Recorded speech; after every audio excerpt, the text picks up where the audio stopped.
Jaya Radha Madhava Jaya Kunda Bihari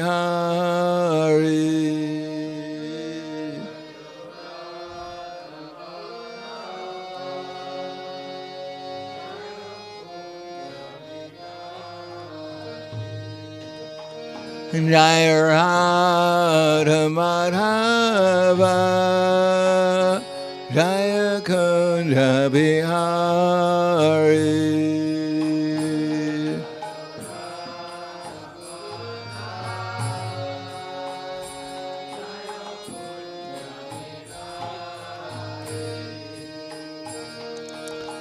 Gopidana Vallabha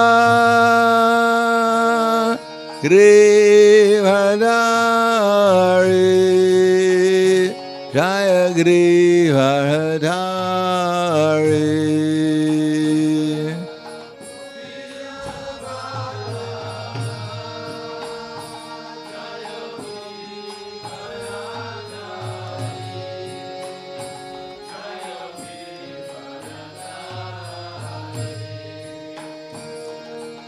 Gopidana Vallabha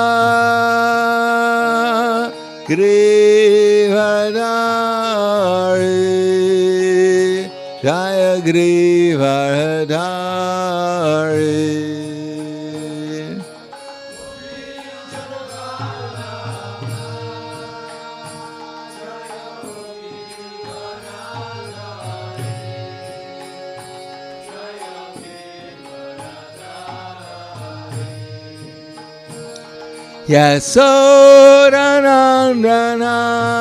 Yasodanandana Raja Dhanaranjana Jaya Raja Dhanaranjana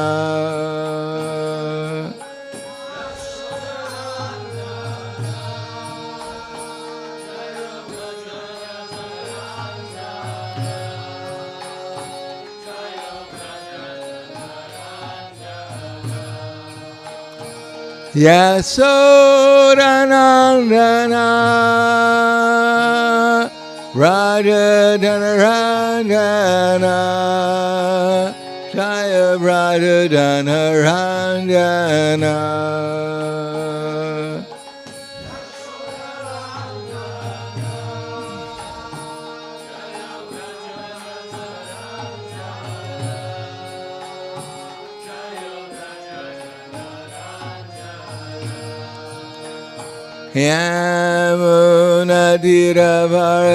Yamunadiravarachari Jaya Kunja Bihari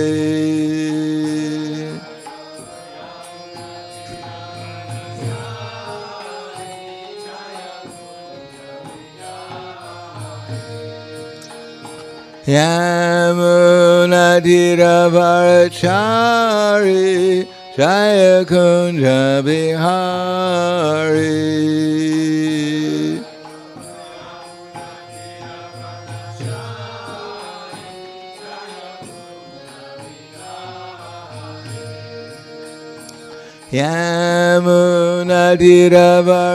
Yamunadiravarachari Jaya Kunja Bihari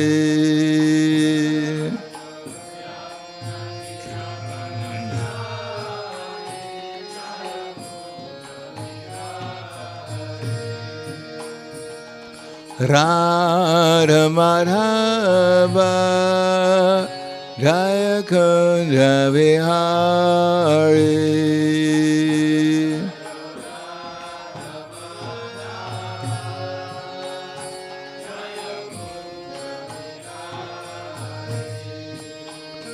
Jaya Radha Madhava Jaya Kunja Bihari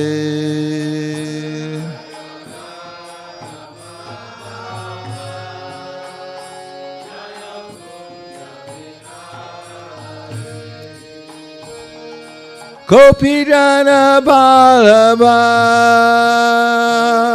Grivadari Jaya Grivadari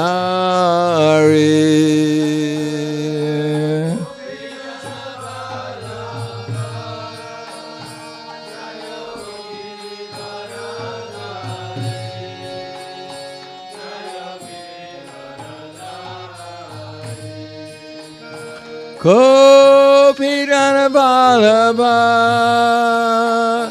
Girivardhari Jaya Girivardhari.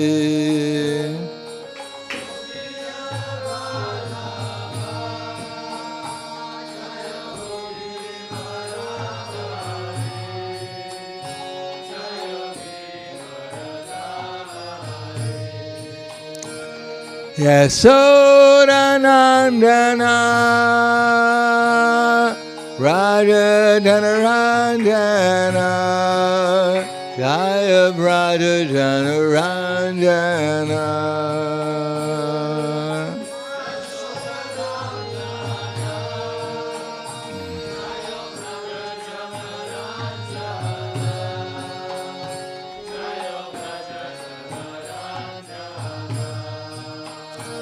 Yasodanandana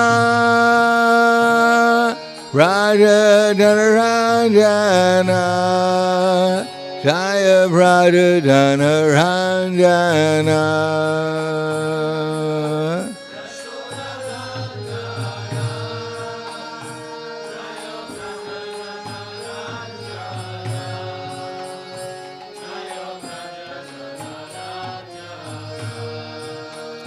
Yamunadiravarachari Jaya Kunja Bihari.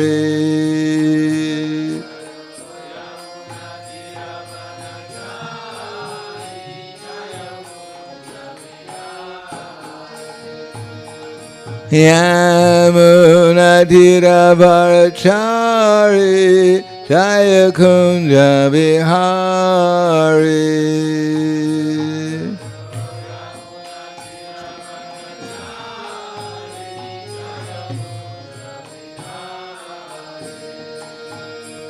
Radha Madhava Jaya Kunja Bihari.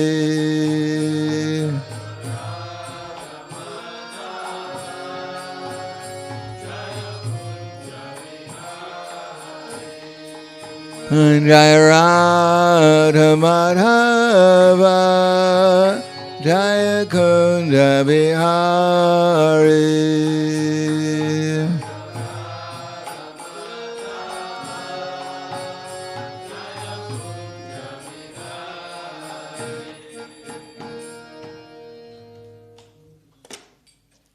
Jayom Vishnupad Paramahansa Brahmadakasharya Asadhara Sudushi Shiman. His Divine Grace Shalasi Bhaktivedanta Swami Raj Srila Prabhupada Ki Jai. Gaur Premanande Haribo Slava Sabrani Bhaktam Slava Shri Guru Shri Garangi. Om Vishnu Vraya Krishna Prasthai Bude Srimate Bhaktivedanta Swami Tinamane.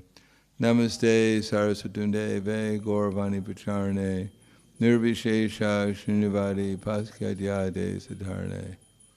Om Agyana Timirandasya Giranjana Salakaya Chakshur Militam Yena Tasmai Shri Gurave Namaha.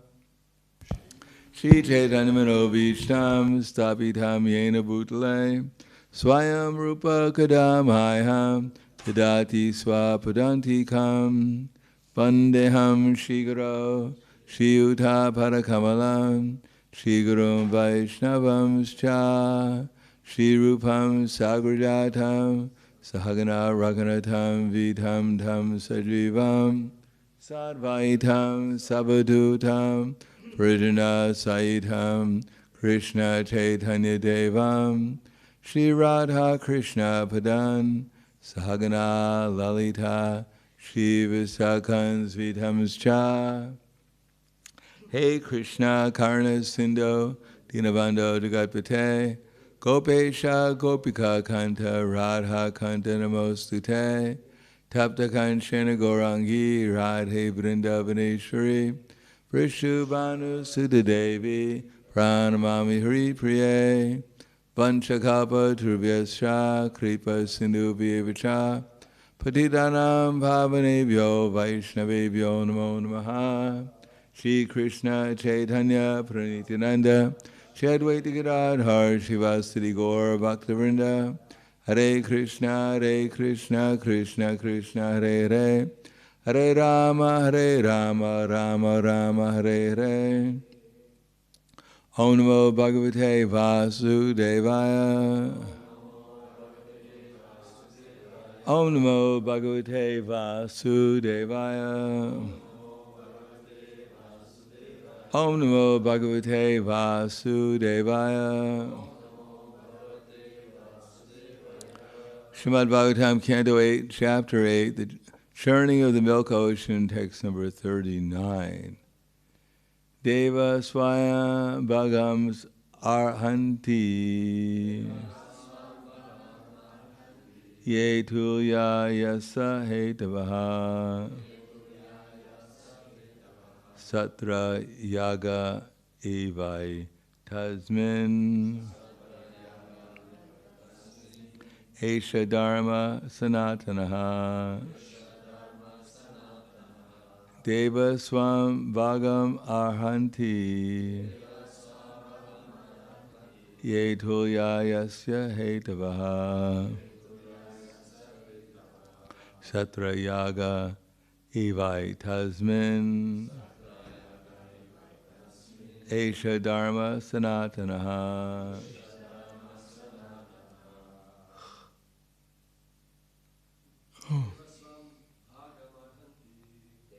Swam Bhagam Ahanti Ayasya Haidavaha Rayaga Ivai Tasmin Esha Dharma Sanatanaha Deva Swam Bhagam Arhanti Ye Tulya Yasya Hetavaha Satra Yaga Ivai Tasmin Esha Dharma Sanatanaha. Ladies. Deva Swam Bhagam Arhanti Ye Tulya Yasya Hetavaha Satra Yaga Ivai Tasmin Esha Dharma Sanatanaha. Deva Swam Bhagam Arhanti Ye Tulya Yasya Hetavaha Satra Yaga Ivai Tasmin Esha Dharma Sanatanaha. I'll just read the Sanskrit for the other part of the verse. Anyhow, it's not necessary. Deva, the demigods. Swam Bhagam, their own share. Arhanti, deserve to take. Yea, all of them who. Tulya Ayasa Hetavaha, who made an equal endeavor. Satra Yage, in the performance of sacrifices. Eva, similarly. Etasmin, in this matter. Esha, this. Swan, Dharma, religion. Sanatanaha, eternal. Translation and purport by His Divine Grace, A.C. Bhaktivedanta Swami Srila Prabhupada. Some of the demons said, all the demigods have taken part in churning the ocean of milk. Now, as everyone has an equal right to partake in any public sacrifice, according to the eternal religious system, it's befitting that the demigods now have a share of this nectar. O King, in this way the weaker demons forbade the stronger demons to take the nectar. Purport: desiring to take the nectar, those among the demons who were less strong spoke in favor of the demigods.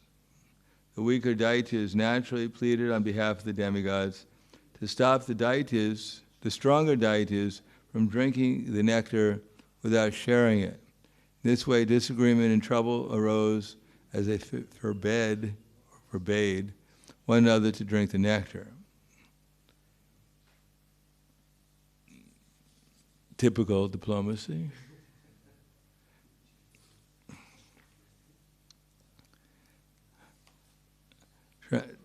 So I'm going to keep on reading. The 8th canto of Srimad Bhagavatam is more or less a story, mostly some purports, which Srila Prabhupada, but a lot of story. Supreme Personality of Godhead Vishnu, who can counteract any unfavorable situation, then assumed the form of an extremely beautiful woman. This incarnation is a woman. Mohini Murti was most pleasing to the mind. Her complexion resembled in color a newly grown blackish lotus, and every part of her body was beautifully situated. Her ears were equally decorated with earrings, her cheeks were very beautiful, her nose was raised, and her face full of youthful luster.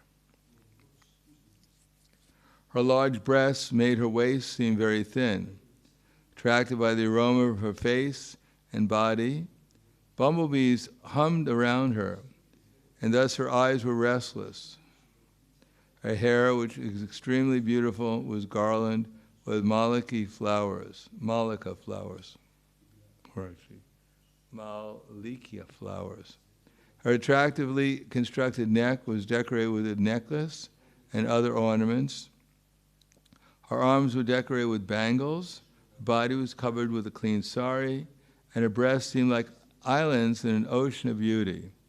Her legs were decorated with ankle bells. Because of the movements of her eyebrows, as she smiled with shyness and glanced over the demons, all the demons were saturated with lusty desires, and every one of them desired to possess her. Now it gets exciting, Bhagavatam. This is what everyone's looking forward to. Purport. Because of the Supreme Lord's assuming the form of a beautiful woman to arouse the lusty desires of the demons, a description of her complete beauty is given here. Chapter 9 of the Bhagavatam, the Lord incarnates as Mohini Murti. This chapter describes how the demons, being enchanted by the beauty of the Mohini form, agreed to hand over the container of nectar to Mohini Devi, who tactfully delivered it to the demigods. Purport. We go on. This is the chapter summary. When the demons got possession of the container of nectar, an extraordinarily beautiful young woman appeared before them. All the demons became captivated by the young woman's beauty and became attached to her. Now, because the demons were fighting amongst themselves to possess the nectar, they selected this beautiful woman as a mediator to settle their quarrel. Taking advantage of the weakness in this regard, Mohini, the incarnation of the Supreme Personality of Godhead, got the demons' promise that whatever decision she might give, they would not refuse to accept it. When the demons made this promise, the beautiful woman Mohini Murti had the demigods and demons sit in different lines so she could distribute the nectar. She knew the demons were quite unfit to drink the nectar. Therefore, by cheating them, she distributed all the nectar to the demigods. When the demons saw this cheating of Mohini Murti, they remained silent. But one demon named Rahu dressed himself like a demigod and sat down in the line of the demigods. He sat beside the sun and the moon. When the Supreme Personality of Godhead understood how Rahu was cheating, he immediately cut off the demon's head. Rahu, however, had already tasted the nectar, and therefore, although his head was severed, he remained alive. After the demigods finished drinking the nectar, the Supreme Personality of Godhead assumed his own form. Shukadeva Goswami ends this chapter by describing how powerful is the chanting of the holy names, pastimes and paraphernalia of the Supreme Personality of Godhead.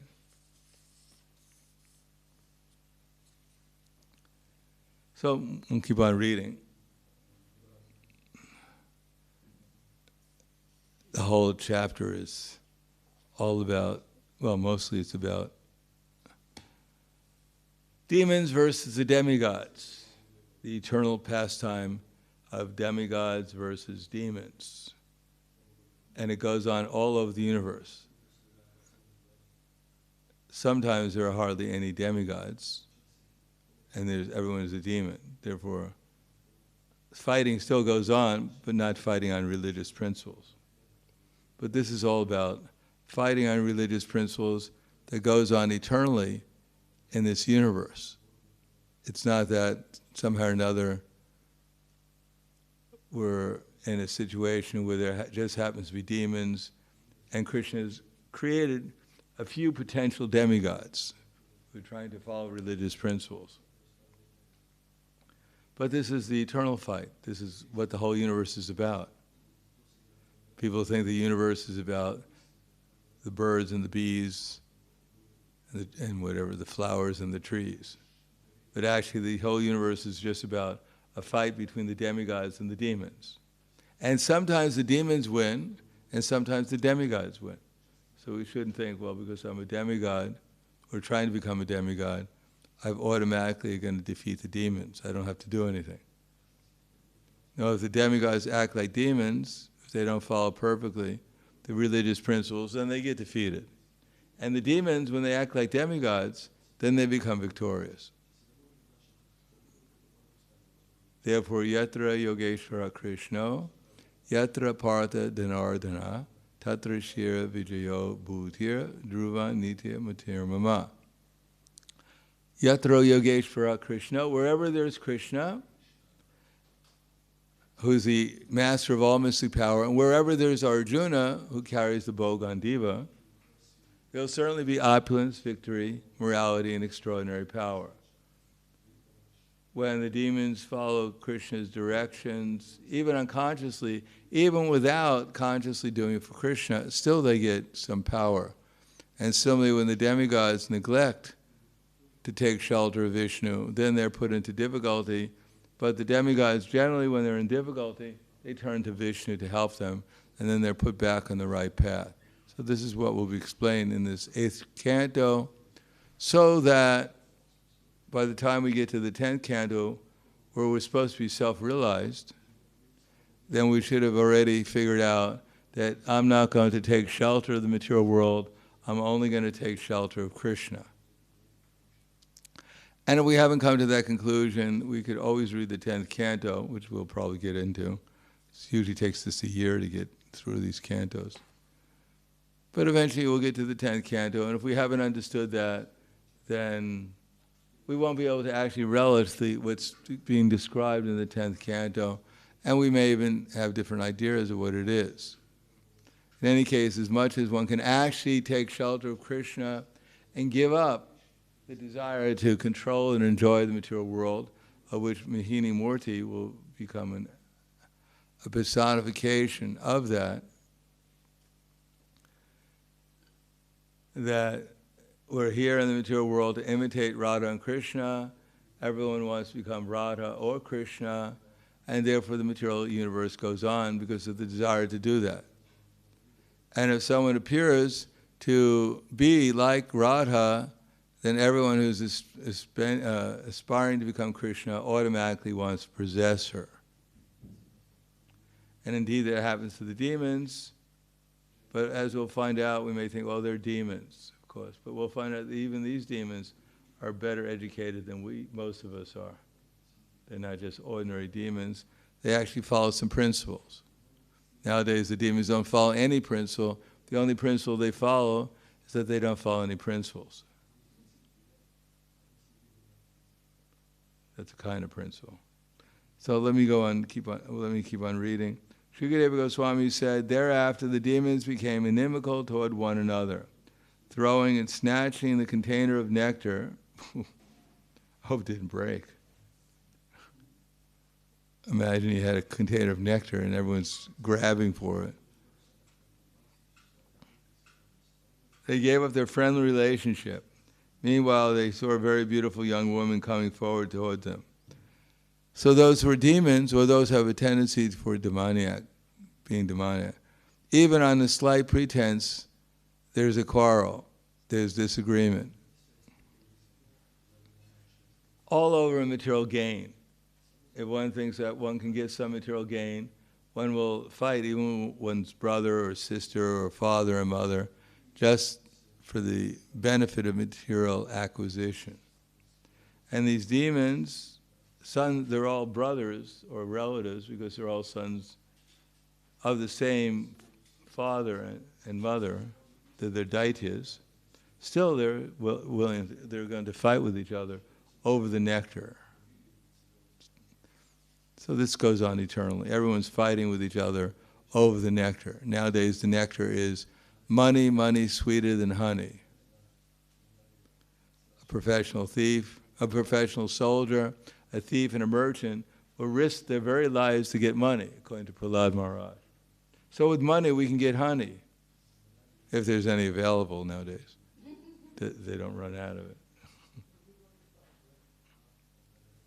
Otherwise, the paper money they're handing out or the plastic money has no value.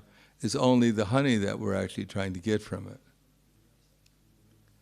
Upon seeing the beautiful woman, the demon said, "Alas, how wonderful is her beauty! How wonderful the luster of her body!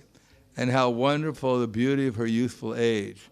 Speaking this way, they quickly approached her, full of lusty desires to enjoy her, and began to inquire from her in many ways. So this is diplomacy in the material world. If we don't glorify Krishna, then we have to glorify something else. Everyone's going to glorify something, and when one is interested in enjoying the material world, a beautiful young woman is the object of glorification for men, and a rich, aristocratic, handsome, educated, whatever man is the object of thought and glorification for a woman. "Oh, wonderful, beautiful girl," this is the demon speaking. "You have such nice eyes, resembling the petals of a lotus flower. Who are you? Where do you come from? What is your purpose in coming here? To whom do you belong? Oh, you whose thighs are extraordinarily beautiful, our minds are becoming agitated simply because of seeing you." Purport. The demons inquired from the wonderfully beautiful girl, "To whom do you belong?" A woman is supposed to belong to her father before her marriage, to her husband after her marriage, and to her grown-up sons in her old age. In regard to this inquiry, Srila Vishwanath Chakravarti Thakur says that the question, "To whom do you belong?" means, whose daughter are you? Since the demons could understand that the beautiful girl was still unmarried, every one of them desired to marry her, and thus they inquired, "Whose daughter are you?" At least the demons had that much of morality, which many demons nowadays don't have even that much morality. They didn't think, "Whose husband were you? Or whose wife were you?" No, they took it for granted that she was a daughter, because women in that culture, even amongst the demons, if they got married, then they didn't play around, we could say. And what to speak of a woman who was coming by herself, it was assumed that she was unmarried. That's what they're conjecturing or speculating. What to speak of human beings, even the demigods, demons, siddhas, Gandharvas, Charnas, and various directors of the universe, the Prajapatis, have never touched you before. I mean, this is really a speculation going on here. It is not that we are unable to understand your identity. Purport, even the Asuras observe the etiquette that no one should address a married woman with lust. The great analyst Chandaka Pandit says, Matrivat paradare shu. One should consider another's wife to be one's mother. The asuras, the demons, took it for granted that the beautiful young woman, Mohini Murti, who had arrived before them, was certainly not married. Therefore, they assumed that no one in the world, including the demigods, the Gandharvas, and the Charanas and the Siddhas, had ever touched her. The demons knew that the young girl was unmarried, and therefore they dared to address her. They supposed that the young girl, Mohini Murti, had come there to find a husband among all those present, the Daityas, the demigods, and the Gandharvas, and so on. O beautiful girl with beautiful eyebrows, certainly Providence, by his causeless mercy, has sent you to please the senses and minds of all of us. Is this not a fact? We are all now engaged in enmity amongst ourselves because this one subject matter, the container of nectar, although we have been born in the same family, we have become increasingly inimical. O thin-waisted woman, you are so beautiful in your prestigious position. We therefore request you to favor us by settling our dispute. Purport: the demons understood that the beautiful woman had attracted the attention of all of them. Therefore, they unanimously requested her to become the arbitrator to settle their dispute. So this is an example. When you become lusty, then you lose all your intelligence. That's if you have any intelligence to lose. And therefore, one cannot actually understand things properly. So here, the demons are about to kill themselves, to kill each other to get the nectar, and just some woman walks by, and they hand it to her. This is the power of lust. Because in the material world, if we don't live for Krishna consciousness, the only reason why people exist in the material world is to gratify lust. There's no other reason anyone would want to be here.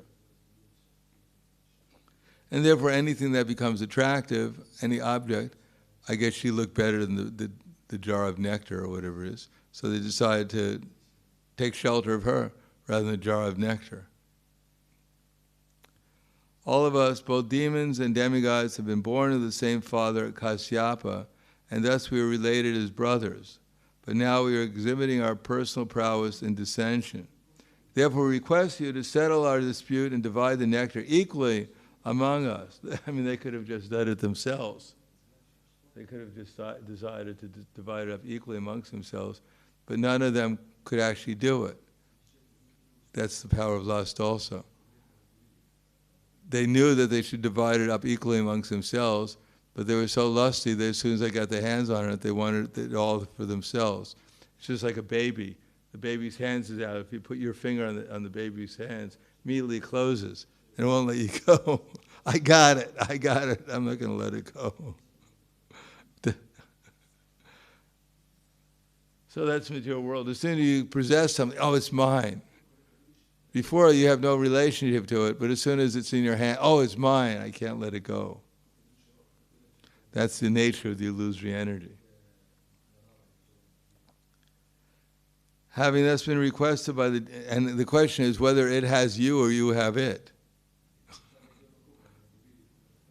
That power that makes you, forces you to hold on to something, actually that power has you. You're thinking you have something, but actually the power that's forcing you to hold on to something in the material world, power of the illusory energy, has actually captivated us, the soul, and therefore we remain perpetually in the material existence. Having thus been requested by the demons, the Supreme Personality of Godhead, who had assumed the form of a beautiful woman, began to smile. Looking at them with attractive feminine gestures, she spoke as follows.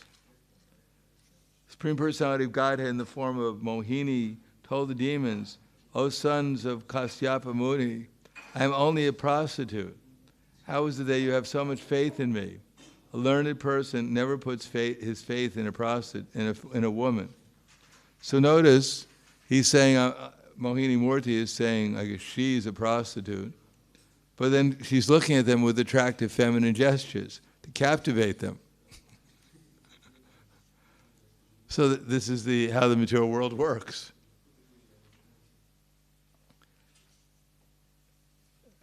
purport, Chanaka Pandit, just like even in the spiritual world, Srimati Radharani captivates Krishna and plays as Lalita Devi and other gopis tell Radharani, never be submissive. Submissive women never get anywhere. Always be more or less hard to get, play hard to get. And that's what goes on eternally in the spiritual world. Radharani is always playing hard to get. I mean, usually is, not always, but usually is. And she's always the topmost gopi. Well, Chandravali, who's her sister, I guess sister, cousin or something, she's always submissive, and therefore she plays second to Srimati Radharani, who plays hard to get. So Mohini Murti, being honest, at the same time being seductive, is expert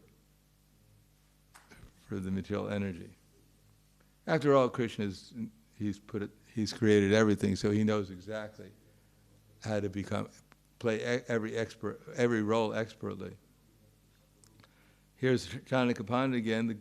Chanaka Pandit, the great politician, moral instructor, said, Vishvaso naiva kartavyam strishi raja kuleshucha. Never put your faith in a woman or a politician. We hear something all the devotees can argue about too.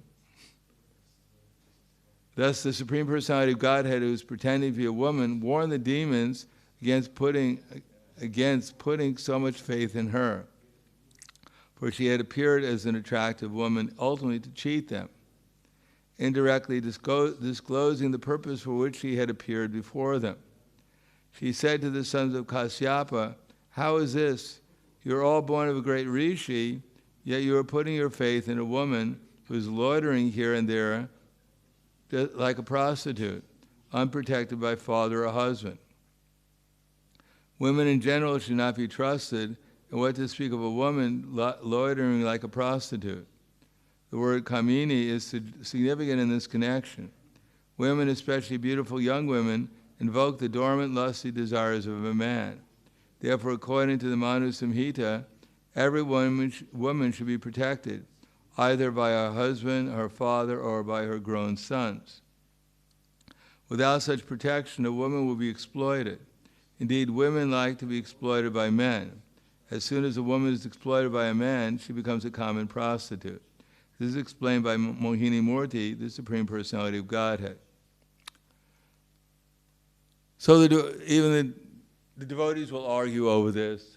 What are you talking about? You know, the women in our movement, they're all Lakshmi Devis, they're all under the spiritual energy, which might be true when they are under the spiritual energy. Just like it may be true that the men are also devotees when they're under the spiritual energy, and when they're not, they're somewhere else. When they're not, they're playing the part of being under the external energy. And when they're playing the part of the external energy, there are so many contradictions in their activities. Then when lust takes over, whether for a man or a woman, then a whole sequence of activities take place, which leads to songs, songs, poetry, art, music, so many, but it all boils down to just sense gratification. Now, why are women specifically told that they should be protected? I remember one time I was with Srila Prabhupada in Dallas, and the reporters were asking Prabhupada different questions. As a matter of fact, Prabhupada was trying to invoke controversy, apparently, in order to get our movement some publicity. So he went from there to Chicago and different places in America. And at that time, women's liberation was a topic. And so they were asking Prabhupada about what his opinion was. And he would always say women should be protected. And the main argument he gave different arguments. One of them is that women, they become pregnant, and when they're pregnant, they have to protect the child. Someone has to protect the child, and they need someone to help protect the child, because they can't protect the child by themselves. It's hard to keep a job and at the same time protect the child. So either they kill the child or they beg, if they don't have a husband, either they kill the child or they beg from the government. So there's a difference between a man and a woman that way. That the man, he can go away under the spell of the illusory energy. It's not that he cheats the material energy by going away. He actually gets implicated in sinful activity by doing it. And he'll have to pay his price in the future, either in this lifetime or in the future lifetime. But the woman has to decide, because the woman got exploited, and she's also responsible for allowing herself to be exploited, either karmically in previous lifetimes or in this lifetime by her decisions. And then she has a choice. Either she kills the child, aborts the child, gives it away, or she takes care of the child and begs from the government. In any case, it's all full of karmic reactions, whatever she does. And the worst, of course, is abandoning the child or killing it. So the whole thing is just replete with all kinds of sinful reactions for the man and the woman if they don't act according to the laws of Krishna. They don't follow the Dharma. But the worst position is the woman, apparently, because she wasn't protected. Therefore, she has the most horrible choice of killing the child, allowing the child to be killed. If she takes that choice, then she really gets into trouble. Not that the man's not going to get into trouble also, because the whole material world is just one big place of trouble. But as far as karma goes, the woman has the most difficult choice to make if she's not protected. And she got into that position because she wasn't protected. And why wasn't she protected? Either she doesn't know she's supposed to be protected, or she gives up protection. The natural, as the material nature is inducing people with lusty desires to perform sinful activities, but at the same time the material nature and the modes of nature are also by general, even amongst the demons, inducing people to give protection and to take protection. It's just a natural thing, how the material nature works, how the intelligence is being given. Just like the demons here in this pastime, the little demons didn't directly confront the big demons, because they would have gotten smashed. Therefore, they used diplomacy. Therefore, there's a natural feeling in those who are inferior to act in a certain way, and there's a natural feelings of those who are superior to act in a certain way. So society is supposed to encourage people to act according to those natural feelings, like men are supposed to be naturally desirous of protecting women. And women should be naturally desirous of being protected by the proper someone who's actually going to protect them, rather than exploit them.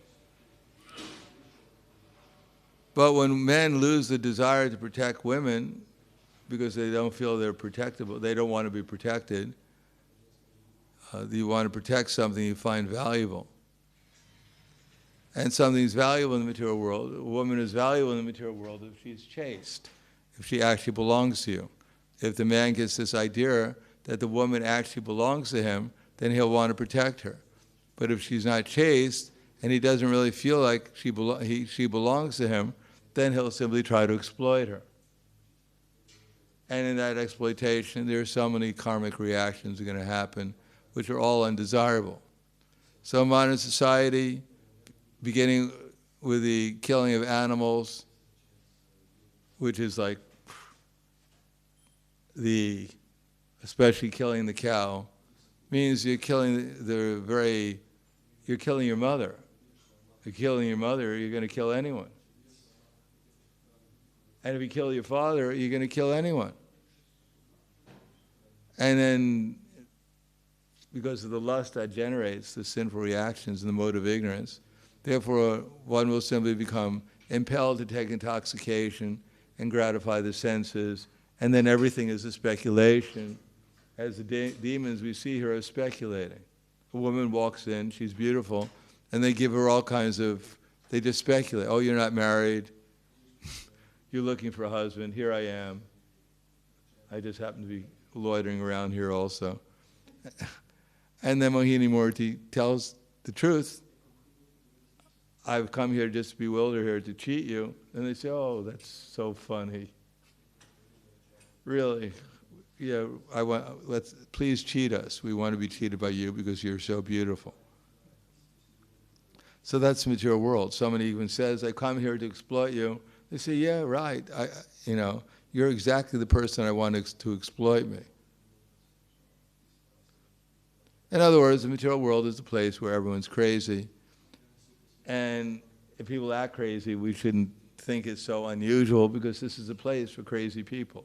And crazy people act crazy. That they lose all common sense, what to speak of morality and all of the qualities. They lose even common sense, and therefore they find themselves victims in so many different ways and have to suffer. And we'll find out the only way is to get out of this is to take shelter of Vishnu and not try and analyze all the different relationships in the material world, because the relationships, they're not, you can analyze them, and the only conclusion is that they're just born out of lust. And born out of lust means there's no logic or reason to them. They're just born out of madness, ultimately. And then if there is logic and reason, it's because people refrain from gratifying their senses. They give up this idea of exploiting others, and then some real intelligence comes into mind, and then one can actually eventually become a human being and a devotee. Otherwise, trying to figure out what's going on in the material world on the basis of how lust is interacting, there is no way of figuring it out, except to understand that it's just madness. So I'll stop there on this happy note. Any questions or comments? Yes.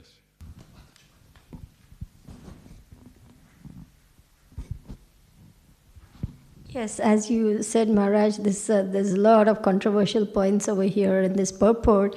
And I was thinking, this is, a woman is protected by the father, by the husband, by the sons, when they're performing their roles.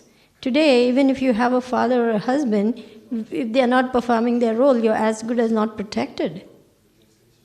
Well, they have, no one's trained. Exactly. But still there's a natural tendency there's a natural feeling.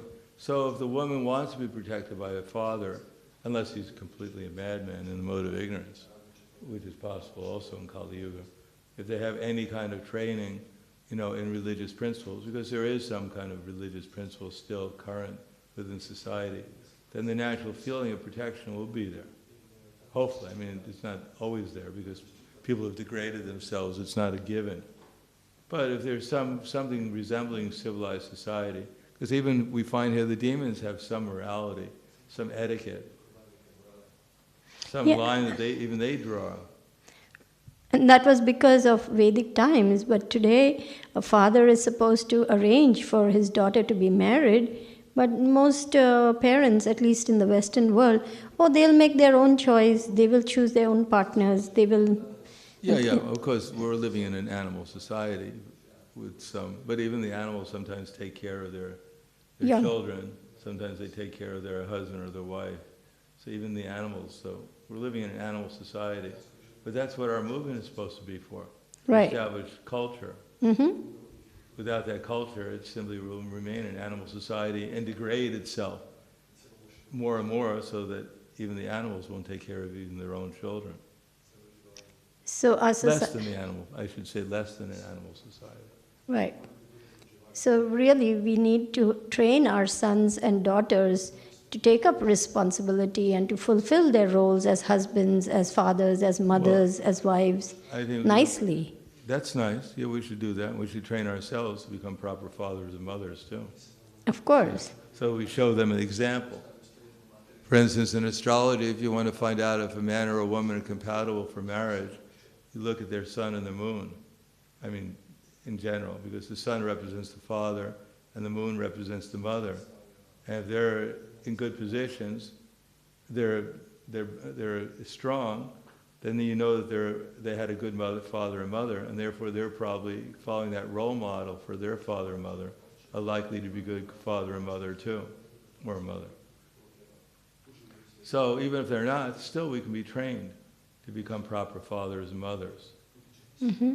Although it's difficult because the emotional, only by the chanting of the holy name can we actually purify our hearts from all these past samskaras or anarthas, so that we can actually, even if we weren't trained properly in our youth, in our childhood, by our fathers and mothers, still by the power of Krishna consciousness we can become proper fathers and mothers, and therefore our children can learn how to become proper fathers and mothers too.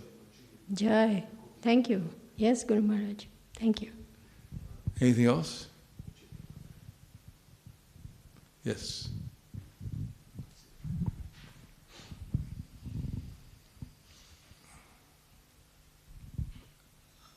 Thank you for inspiring lecture. You mentioned that sometimes when demons are acting like demigods and the demigods are acting like demons, the demons win.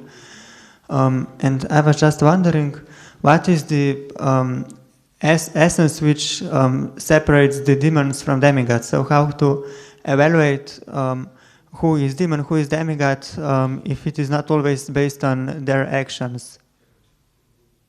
No, it is based on their actions. The demigods follow Krishna. When one is a demigod, one follows Krishna's instructions. And when one is a demon, they don't follow Krishna's instructions. They follow lust, anger, greed, madness, illusion, and envy. That's what they follow. So that's the difference between a demigod and a demon. If a demigod doesn't follow Krishna's instructions, then he becomes like a demon. And when the demons, like Prahlad, follow Krishna's instructions, then they're a demigod. Okay. Thank you. Hare Krishna. When you said that it's good they didn't break the pot, the demigods, I somehow got to wonder, how do they drink this pot for so long and they still are able to drink and it's not empty?